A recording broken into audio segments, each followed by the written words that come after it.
Brought to you by KR Mangalam University.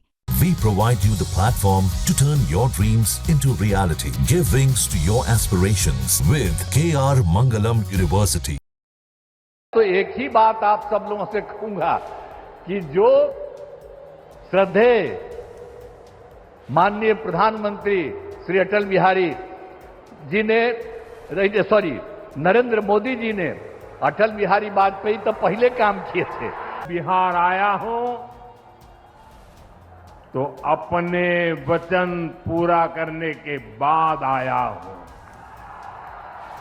Bihar में विधानसभा चुनाव है और चुनाव के बीच में प्रधानमंत्री नरेंद्र मोदी काराकाट पहुंचे और काराकाट में उन्होंने संबोधन किया। लोगों से ये कहा कि हमने जो वादा किया था वो वादा पूरा किया, हमने जो वचन दिया वो वचन निभाकर ही आपके पास आए हैं। ये बात प्रधानमंत्री मोदी ने इसलिए कही है क्योंकि जब वो पिछली बार बिहार के मधुबनी गए थे तो तब पहलगाम में आतंकी हमला हुआ था और इसके बाद उनके आतंकी हमले के बाद पहली रैली थी बिहार में और इस दौरान उन्होंने वहां से कहा था कि जिसने माताओं के सिंदूर उजाड़े हैं उन्हें मिट्टी में मिला दूंगा। और मिट्टी में मिलाने की बात हुई थी, आतंक को सहयोग करने वाले हर एक को ढूंढ ढूंढ कर मारा जाएगा। प्रधानमंत्री मोदी ने मंच से सियासी भाषण देते हुए ये सीधा ऐलान किया था, साथ ही विदेश तक को यह चेतावनी दी थी। विदेशी मीडिया में सब कुछ में यह बताया कि आतंक के खिलाफ भारत न कभी समझौता किया है और न करेगा। अब दोबारा जब प्रधानमंत्री नरेंद्र मोदी काराकाट पहुंचे तो वहां पर उन्होंने भाषण दिया और कहा कि हमने जो वचन दिया था वो वचन पूरा किया और उसके बाद ही आपके पास आए हैं। लेकिन सबसे दिलचस्प बात यह है कि प्रधानमंत्री मोदी भाषण दे रहे थे और इस भाषण के दौरान नीतीश कुमार भी साथ थे। नीतीश कुमार जब भाषण देने के लिए खड़े हुए तो प्रधानमंत्री नरेंद्र मोदी के नाम ही भूल गए। मतलब समझिए कि 10 सेकंड तक यह सिलसिला चलता रहा, उन्हें नाम याद नहीं आया नीतीश कुमार को। और अपने जो अब खबर सामने आई कि सीएम नीतीश मोदी का ही नाम भूल गए। 30 सेकंड में 10 बार प्रधानमंत्री मोदी के सामने नीतीश कुमार हाथ जोड़े। अब ये वीडियो सोशल मीडिया पर काफी वायरल हो रहा है कि नीतीश कुमार जब भी प्रधानमंत्री मोदी के साथ होते हैं तो ऐसे कुछ ना कुछ उनके सिंबॉलिक इशारा हो या फिर हाथ मिलाने की बात हो, कभी पैर छूने की बात हो, या ही जाती है। तो इस बार जो उनके बात आई है कि 30 सेकंड में 10 बार उन्होंने हाथ जोड़े हैं प्रधानमंत्री मोदी के सामने। साथ ही जब मंच पर संबोधित कर रहे थे तो प्रधानमंत्री नरेंद्र मोदी के नाम भूल गए। उन्होंने मोदी के जगह पर अटल बिहारी वाजपेयी के नाम का जिक्र करते रहे।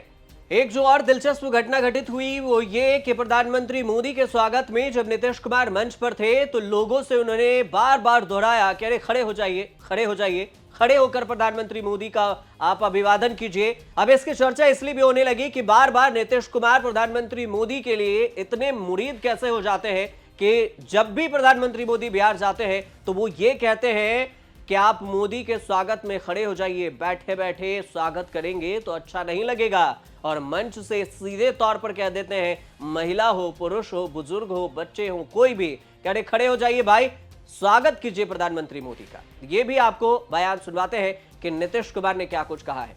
और मैं तो एक ही बात आप सब लोगों से कहूंगा कि जो श्रद्धेय माननीय प्रधानमंत्री श्री अटल बिहारी जी ने नरेंद्र मोदी जी ने अटल बिहारी वाजपेयी तो पहले काम किए थे, तभी जो आदरणीय नरेंद्र मोदी जी भी आपके लिए इतना काम कर रहे हैं तो एक बार खड़ा होकर के इनका अभिनंदन करिए। सब खड़ा होइए, खड़ा हो सब, अरे सब खड़ा होकर के इनको प्रणाम करो।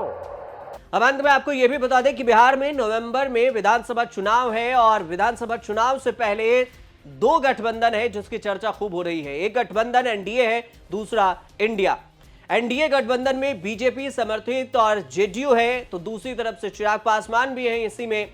और इसके अलावा दूसरा जो इंडिया गठबंधन है, इंडिया गठबंधन में कांग्रेस है, सीपीआई है, सीपीआईएमएल है, इसके अलावा मुकेश सहनी की पार्टी वीआईपी है और आरजेडी है।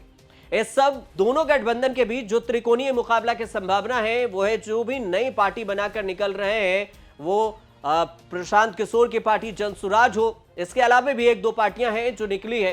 टक्कर तीनों के बीच में दिख रही है, लेकिन मुख्य रूप से ऐसा कहा जा रहा है कि इस बार के जो बिहार के सियासी समीकरण में कुछ ऐसा होगा जो पहले कभी नहीं हुआ है। मतलब किंग मेकर कौन होगा, ये इन दोनों पार्टियों में से तो नहीं होगा। फिलहाल जो भी समीकरण निकलेगा हम आपको जरूर बताएंगे। 243 सीटों पर विधानसभा चुनाव है, नवंबर में होगी। चुनाव तारीखों का ऐलान अभी नहीं हुआ है। आज जब मैं बिहार आया हूं तो अपने वचन पूरा करने के बाद आया हूं। कुछ अपडेट आएगा तो हम आपको जरूर बताएंगे। फिलहाल आपको ये वीडियो कैसा लगे हमें कमेंट कर जरूर बताइएगा, और अच्छी लगे हो तो चैनल से जुड़िए, सब्सक्राइब कीजिए, शेयर कीजिए, कमेंट कीजिए। देखते रहिए न्यूज़ तक।